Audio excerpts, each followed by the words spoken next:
В 1999 году компания Siemens представила первый в мире телефон-слайдер. Несмотря на его популярность, компания долгое время не возвращалась к этому форм-фактору.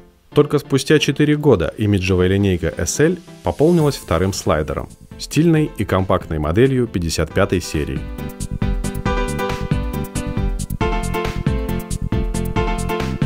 На момент появления в продаже стоимость этого телефона в России составляла чуть более 16 тысяч рублей, а за год его цена снизилась до 7 тысяч. Он был доступен в двух цветах – рубиновом и титановом, но существовали и лимитированные выпуски в других цветовых решениях. Устройство имеет телефонную книгу на 500 номеров, 16-голосную полифонию, возможность отправки ММС-сообщений, поддержку Java, GPRS 8 класса, диктофон, инфракрасный порт, возможность подключения внешней фотокамеры Siemens Quick Pick и около 1,5 мегабайт встроенной памяти.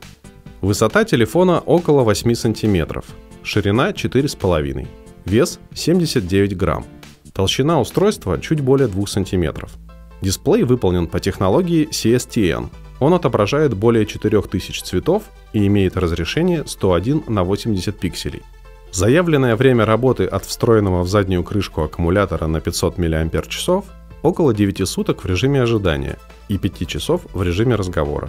Снизу находится микрофон и разъем для зарядки. Он же служит для подключения гарнитуры и других аксессуаров. На левом торце находится кнопка диктофона и двойная многофункциональная клавиша. На правом инфракрасный порт. Сверху отверстие для ремешка. Антенна также скрывается в верхней части телефона. Слот для сим-карты находится под аккумулятором. Как и в первом слайдере Siemens SL10, на передней панели располагаются основные кнопки управления устройством. А для доступа к цифровым клавишам необходимо сдвинуть верхнюю половинку телефона. Такая конструкция позволила разместить в столь миниатюрном корпусе удобную клавиатуру. Она имеет яркую подсветку белого цвета. Включается телефон удержанием клавиши сброса вызова. При запуске устройства требуется подтвердить его включение, чтобы избежать случайного запуска, например, в самолете. На главном экране, кроме даты, времени и названия оператора связи, располагаются различные пиктограммы. Левая софт-клавиша меняет свое назначение при поступлении уведомлений. Активный будильник и события на текущий день отображаются рядом с часами, а в статус-баре обозначается работа GPRS, инфракрасного порта и других функций. Но в нем помещается не больше 2 значков. Главное меню выполнено в виде сетки из 9 иконок. При нажатии на левую софт-клавишу открывается меню быстрого доступа к избранным функциям. Номера контактов можно записать в телефонный справочник сим-карты или в более продвинутую адресную книгу телефона. В ней для одного имени можно сохранить до 5 номеров, 2 адреса электронной почты и ссылку на страницу в интернете, добавить контакт в группу, указать название компании и домашний адрес, установить напоминание о дне рождения, предварительно заполнив поле с датой, а также добавить фотографию, которая будет показана во время вызова.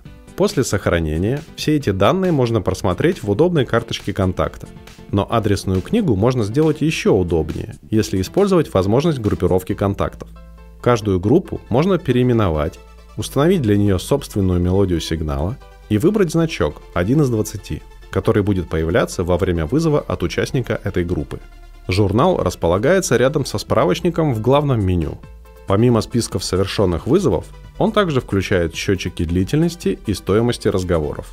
Ввод текстовых сообщений осуществляется побуквенно или в режиме Т9.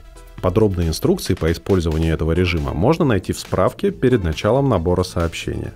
Редактор позволяет выделить часть набранного текста и отформатировать его, настроить размер шрифта, применить подчеркивание, а также выровнять текст по центру или по краям экрана. К сообщению можно прикрепить стандартную мелодию или анимированный смайлик с утенком. Эти смайлики были позаимствованы у телефонов 45-й серии и раскрашены в связи с переходом на цветные экраны. В памяти устройства можно обнаружить еще несколько десятков статичных и анимированных монохромных картинок, предназначенных для отправки SMS-сообщением. А в качестве звукового сопровождения попробовать прикрепить мелодию в формате MIDI. Она лишится полифонии и станет пригодной для отправки. Правда, это сработает не с каждой мелодией. А поделиться полифоническим рингтоном или фотографией можно посредством ММС. Мультимедийные сообщения могут состоять из нескольких страниц, на каждой из которых можно разместить картинку, мелодию и текст. Длительность показа каждого отдельного слайда настраивается. Еще телефон позволяет отправлять и принимать сообщения электронной почты. К ним можно прикреплять любые файлы, даже Java-приложения. Однако поддержка кириллицы не предусмотрена. Кстати, всего в телефон предустановлено 5 приложений. Среди них 2 игры, обе спортивные. Первая игра – это симулятор большого тенниса. В ней сперва необходимо создать персонажа, выбрать внешность, придумать ему имя, указать возраст, подобрать обувь и ракетку. От экипировки зависят характеристики персонажа. После чего можно сыграть в тренировочную игру, одиночный матч или турнир. В тренировочной игре нужно отбивать бесконечные мячи, летящие в сторону игрока. Куда интереснее турниры, в которых предстоит встретиться с другими соперниками разного уровня мастерства. Всего существует 10 турниров, каждый из которых проходит на определенном покрытии в соответствии с реальными кортами на этих соревнованиях. Это также влияет на ход игры. Есть 2 режима управления – обычный и экспертный. В обычном режиме игрок не может управлять передвижением персонажа. Все, что нужно делать, это выбирать направление удара и вовремя отбивать мяч. А в режиме эксперта необходимо сначала теми же кнопками установить теннисиста в нужную точку и подтвердить выбор 5, после чего переходить к прицеливанию и удару. Все эти действия нужно успеть выполнить, пока мяч летит в сторону игрока, и это очень непросто. К счастью, этот режим включать не обязательно. Мастерство персонажа возрастает по мере прохождения игры, что полезно для соревнований с друзьями. Для этого можно отправить теннисиста на другие телефоны через СМС, где он появится в списке оппонентов. Вторая игра – это гольф с участием Реймана, талисмана французской компании Ubisoft. Игра была разработана компанией Gameloft, специализирующейся на мобильных играх и созданной одним из основателей Ubisoft. Перед запуском турнира можно пройти обучение и изучить справку с инструкциями по управлению. Для того, чтобы совершить удар, сперва требуется выбрать подходящую клюшку. Они делятся на 4 вида. Самые массивные клюшки называются вуды. Они предназначены для выполнения ударов на дальние дистанции. Максимально возможная дистанция указывается при выборе клюшки. Железные клюшки айроны посылают мяч выше и ближе. Вейджи применяются для преодоления препятствий и выбивания мяча из песка. В игре это имеет большое значение, так как препятствий много. Поэтому, чтобы мяч не угодил в дерево или водоем, нужно выбирать правильную клюшку. В лунку мяч закатывают паттером, когда он находится на грине, лужайке, где расположена лунка. После выбора клюшки необходимо задать направление полета мяча, определить силу удара и его точность. Также важно принимать во внимание направление и силу ветра, чтобы правильно скорректировать удар. Требуется забить мяч в лунку за как можно меньшее количество ударов. За результатом можно следить в таблице, которая появляется после прохождения каждой лунки. Для победы в турнирной игре необходимо завершить 18 лунок с минимальным счетом, а попрактиковаться на поле перед турниром можно в режиме тренировки. Приложение RemindMe – это помощник в организации повседневных дел и задач. Оно позволяет структурировать их, создавая несколько тематических списков. Например, список покупок. В него можно внести любые товары и отметить галочкой только те, что необходимо купить в данный момент. Отобранные позиции переместятся в начало списка. Ими можно будет поделиться СМС-сообщением, исключая ненужные товары. После выполнения задачи достаточно снять отметку. В дальнейшем можно продолжать использовать этот список, добавляя новые наименования по мере необходимости. Unit Converter служит для перевода различных величин из одной единицы измерения в другую. При локализации приложение немного пострадало. Без длительной прокрутки невозможно узнать, какие категории величин представлены в первых 3 позициях списка. Тем не менее, конвертер способен преобразовывать не только привычные единицы измерения вроде длины, скорости или температуры из одной системы в другую, но и обозначение размеров одежды для некоторых стран. Этот конвертер вынесен в отдельное меню, в котором можно выбрать предмет одежды и нужный размер из списка и преобразовать его, к примеру, из европейского стандарта в американский. Также можно перевести параметры человеческого роста из сантиметров в футы и дюймы и обратно.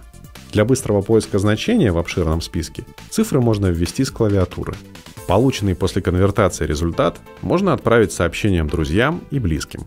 А приложение Wonderful Voyage создает атмосферу путешествия, выводя на экран тематические картинки и воспроизводя соответствующие звуки. Приложение может имитировать шум морских волн, цветочные лужайки и горной природы. Каждое слайд-шоу состоит из 5-6 фотографий и зацикленной 5-секундной звуковой дорожки. Другие игры и приложения можно было загрузить через веб-браузер, расположенный в этом же разделе. Он позволяет добавлять интернет-страницы в закладки и делиться ссылками на них через СМС и по электронной почте, скачивать изображения и отключать их показ для экономии трафика. А также есть возможность изменить размер шрифта. В меню Organizer есть календарь с 3 диапазонами просмотра и списком событий. Эти события делятся на 2 типа – встречи и задачи. В каждой категории события подразделяются еще на 4 вида. Так, например, в описании к задаче типа «Вызов» можно указать номер контакта из телефонной книги, а к событию из категории «Речевая память» записать голосовую заметку. Для каждой записи можно указать место и время начала и окончания, а также установить напоминание и регулярность повтора сигнала. Возможно даже указать конкретную дату, до которой событие будет повторяться, что отразится и в календаре. Если новое событие пересекается по времени с другим, то при его создании появится предупреждение, а в календаре оно будет выделено другим цветом. Для записей в разделе «Задачи», помимо даты и напоминания, можно выставить приоритет и статус. Когда задача помечается как выполненная, она удаляется из календаря. Полные списки встреч и задач находятся вне календаря, в отдельных разделах. Некоторые дополнительные настройки календаря тоже вынесены в отдельное меню, как и список пропущенных напоминаний. А над ним располагается блокнот для записи коротких текстовых заметок с ограничением в 150 символов. Каждая заметка может быть защищена 4-значным кодом телефона, что обеспечивает конфиденциальность записей. Также в телефоне есть диктофон для записи голосовых заметок. Более того, его можно использовать во время звонков для записи разговоров. Для этого на торце предусмотрена специальная кнопка. Необходимо удерживать ее, чтобы вести запись, а для паузы достаточно отпустить кнопку. Если запись не продолжит в течение 10 секунд, она автоматически завершается. Продолжительность записи зависит от объема свободной памяти, а для воспроизведения полученного файла необходимо нажать и отпустить кнопку диктофона. Инструмент «Часовой пояс» позволяет автоматически переключать время устройства на местное. Достаточно выбрать нужный город из списка. Ряд дополнительных функций располагается в разделе «Еще». Например, будильник. Достаточно ввести время, выбрать дни, по которым будильник будет срабатывать, и активировать его. Будильник прозвенит, даже если телефон выключен. Встроенный калькулятор предлагает ряд функций, которые можно вызвать при нажатии правой софт-клавиши. Основные операции также продублированы на клавише навигации для быстрого доступа к ним. Также имеется конвертер валют в дополнение к приложению Unit Converter, в котором эта функция отсутствует. Требуется выбрать название валюты из списка или ввести свой заголовок и установить текущий курс. Данный калькулятор позволяет работать с 3 различными валютами. Секундомер способен вести отсчет времени в фоновом режиме. Тогда на главном экране в строке состояния появляется соответствующая иконка. Во время отсчета можно поставить 2 метки. Если поставить 3-ю, первая перезапишется. Полученный результат вместе с метками можно сохранить в памяти телефона. Как и секундомер, таймер тоже может работать в фоне. Время отсчета указывается с точностью до секунды. Ниже находится пункт «Камера», но так как телефон ей не оснащен, требуется подключить внешнюю фотокамеру Siemens Quick Peak, которая продавалась отдельно. На лицевой стороне камеры, кроме объектива, находится вспышка и окошко видоискателя. Это означает, что предварительное изображение на экране не появляется, и для компоновки кадра необходимо смотреть в глазок с обратной стороны. Слева от окошка располагается индикатор готовности камеры. Сбоку, напротив разъема, имеются отверстия для ремешка. Перед подключением камеры нужно убедиться, что телефон заряжен. При низком уровне заряда на камеру не будет подаваться питание. Если все в порядке, индикатор на камере загорается зеленым цветом, а левая софт-клавиша на главном экране меняет назначение на ее быстрый запуск. Здесь пользователя встречает счетчик оставшихся кадров и справка по использованию камеры, локализованная с ошибками в каждом слове. Или последний снимок, если он есть. Фотографировать можно в низком разрешении 160 на 120 точек для отправки кадров по ММС или в высоком 640 на 480. Но во втором случае фотография все равно будет дублироваться в низком разрешении для ее показа на экране телефона. Удаление этой копии приведет к ошибке при попытке сделать снимок, но появится предложение быстро перенести неизвестные файлы в другую папку. В момент съемки диод на камере мигает, а на экране телефона отображается процесс сохранения снимка, который длится несколько секунд. А в условиях слабого освещения можно воспользоваться вспышкой. Ее требуется заряжать перед каждым снимком, что занимает около 8 секунд. Фотосъемка звуковым сигналом не сопровождается. В сравнении с первыми камерами, встроенными в телефоны Siemens, Quick Peak превосходит по качеству как MC60, так и C65. По характеристикам она ближе к камере модели CX65. У них одинаковое разрешение и соотношение сторон. Отсутствует эффект черного солнца, но отличается угол обзора, цветопередача и разрешающая способность объектива. Полученные фотографии можно найти в папке с картинками в файловом менеджере Card Explorer, где они в зависимости от разрешения сортируются по отдельным директориям. Там же находятся стандартные цветные и монохромные изображения. Кроме статичных, предустановлено и несколько анимированных картинок. Правда, телефон не способен сразу воспроизвести такую анимацию на полной скорости. Каждый кадр в первом цикле загружается в течение 2-3 секунд. Чтобы посмотреть гифку с нормальной скоростью, нужно дождаться загрузки каждого кадра. В Card Explorer можно обнаружить и другие типы файлов: цветовые схемы, приложения и звуковые сигналы. Всего в телефон предустановлено 23 рингтона в форматах MID и MMF, адаптированных под воспроизведение через 16-голосный динамик телефона.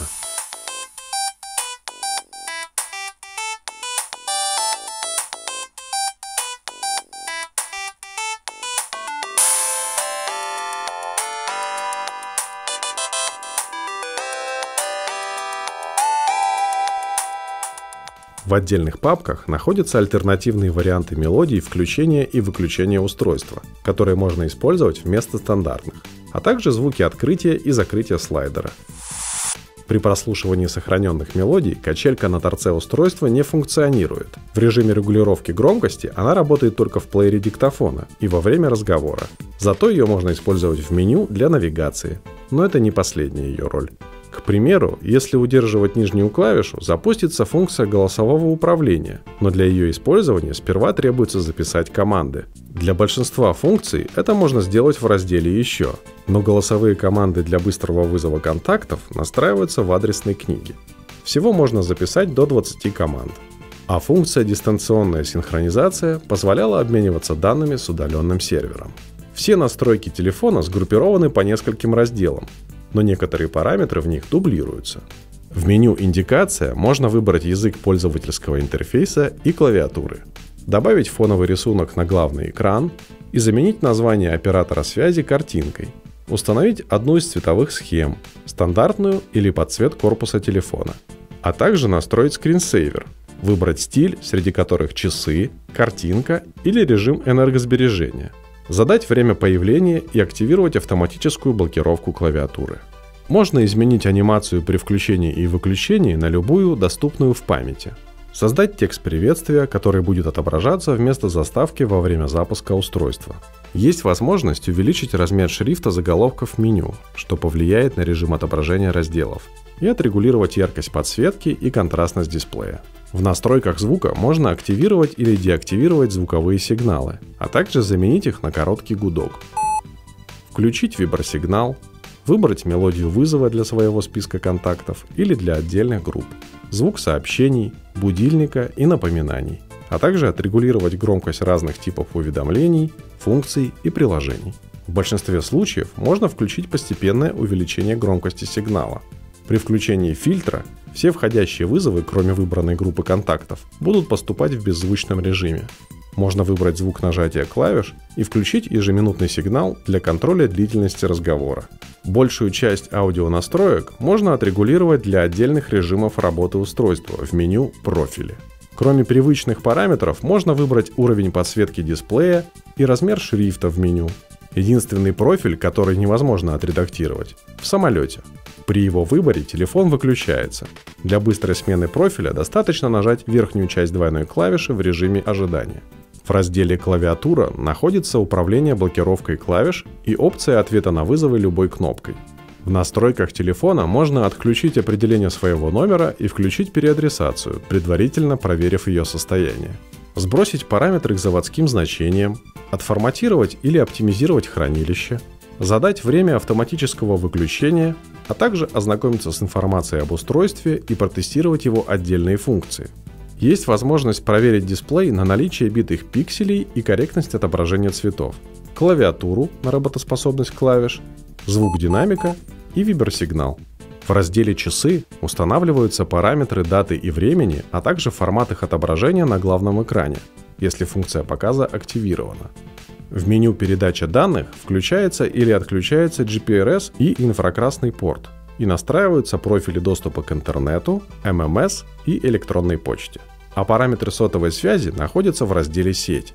В настройках безопасности происходит управление защитными кодами и различными блокировками. К примеру, функция «Нянька» нужна для запрета совершать звонки на все номера, кроме одного.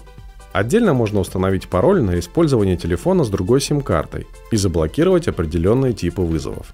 В меню принадлежности осуществляется активация некоторых опций для дополнительных аксессуаров, автомобильного комплекта и гарнитуры. Последний раздел ProSlide содержит несколько особых параметров, применимых к данной конструкции устройства. Siemens SL55, несмотря на стильный дизайн, завоевал популярность не сразу. Пользователи были недовольны долгими загрузками приложений и низкой скоростью работы устройства, периодическими зависаниями, не очень качественным экраном и спорным решением разместить аккумулятор в задней крышке. Но главным недостатком стала цена на старте продаж. За эти деньги можно было приобрести почти любой телефон. Например, среди интересных имиджевых вариантов, хоть и менее функциональных, можно было выбрать модель из линейки Excalibur, они были существенно дешевле, или Panasonic G70. Цена SL55 была примерно вдвое выше близкой по характеристикам модели S55 и даже превышала стоимость слайдера от компании Nokia 7650, который относился к классу смартфонов, работал на операционной системе Symbian и имел встроенную фотокамеру. Но цена смартфона оставалась прежней, а на Siemens стала резко снижаться. И когда компания Samsung стала массово производить слайдеры, а Siemens выпустила модель SL65, телефон 55-й серии остался в продаже и, несмотря на устаревшие характеристики, успешно продавался благодаря более доступной цене.